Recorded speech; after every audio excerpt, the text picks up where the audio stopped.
Hong Kong paralyzed, police clashing with demonstrators firing tear gas into crowded streets, protests leading to over 200 flight cancellations, roadblocks, major subway delays.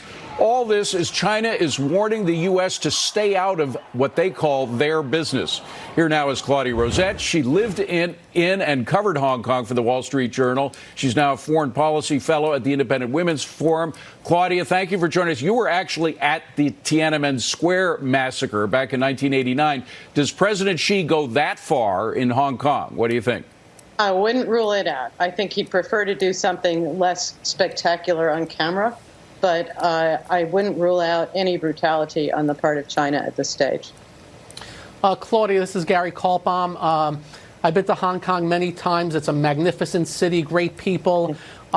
They've been living under something called one country, two systems that was supposed to last to 2047, where China basically is on the side. And then in 2047, it seems like they're not even hiding themselves anymore. It feels like this is going to get worse before it potentially gets better. You in that same camp?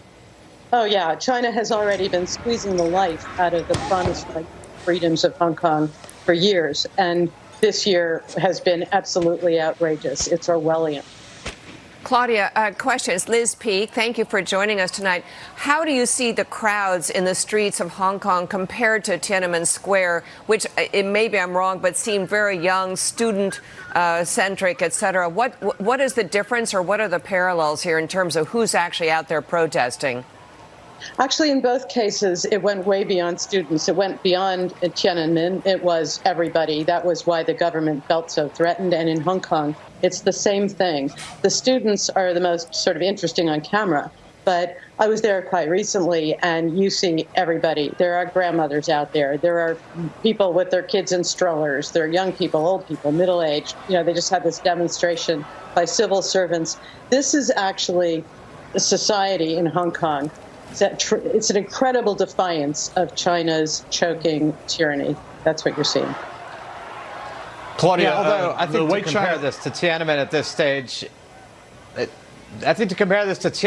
stage, is totally speculative. I mean, there's a huge difference from the perspective of Beijing, of millions of protesters gathering in the Forbidden City right next to the center of government in China, in Beijing, and protests in Hong Kong, which has had multiple stages of protests over the past 10 to 20 years, this one being particularly acute, but not the only time. So I think we should back off the Tiananmen comparisons, at least until they're a little more evident. I wouldn't do that, because I think China is not going to let this affront to its tyranny stand. They have insulted the Chinese flag, I think with reason, and thrown it in the harbor and so on. China's going to do something. Hong Kong's people are really fighting back. They see this as their last stand for freedom. It's a city full of freedom-loving people. That's what it was built on, basically. And I think if it comes to a showdown, and I do think that's coming, China may go ahead and kill people. They're not shy about doing that. And I think you're seeing other signs right now that China's prepared to take a hit over this. If I might add one more thing, they paid a much lower price in the world scene for Tiananmen than we like to think. And my guess is that Xi Jinping calculates he might take an immediate hit, but the world would soon move on. So I wouldn't rule out Tiananmen at all, and I would speak up now to say we must warn China not to do that.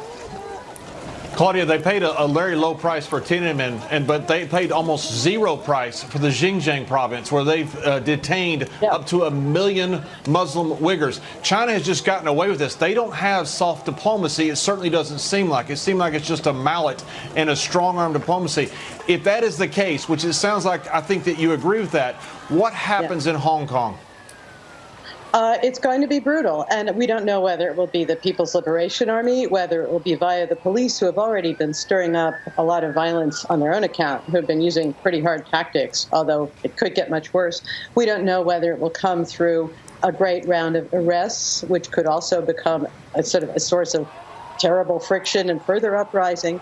But China will do something. China's celebrating its 70th anniversary as a communist state on October 1st.